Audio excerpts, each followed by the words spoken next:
Қайырлы күн баршаңызға, сіздермен Аяла тәттілері. Бүгін осындай духовкада піскен өте дәмді тағам жасайтын боламыз. Ең алдымен тауықтарымызды дәл осылай бөліп аламыз. Сіздер бөлмей бірден бүтін қылып салсаңыздар да болады. Бұл жерде мен тауықтың аяқтары етті болған екен, мен екіге бөлдім.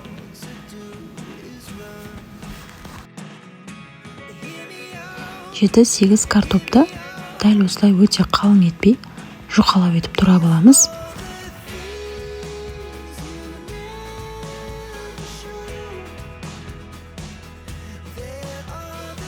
Сәбіз десе өте жұқа, видеодағыдай тураймыз.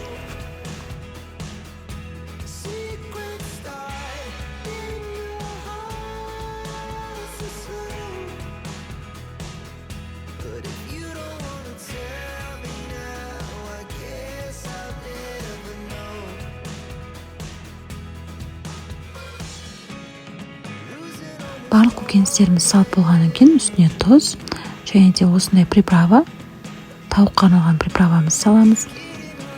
Паприка және кетчуп, майонезімізді салып жақсылап араластырамыз.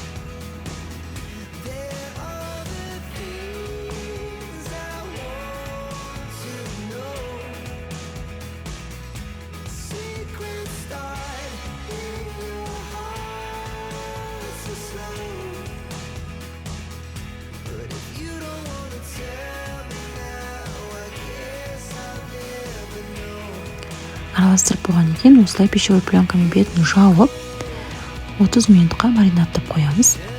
Сіздерде 30 минут уақыт болмайтын болса, бірден пісіре берсеңіздер де болады.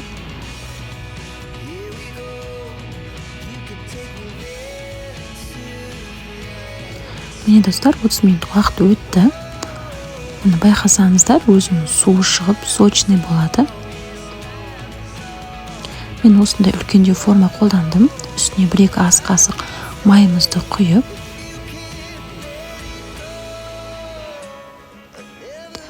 үстіне тауығымызды саламыз. Яғни тауық пен картошкаларды жақсылап біркелкі етіп жайғастырамыз.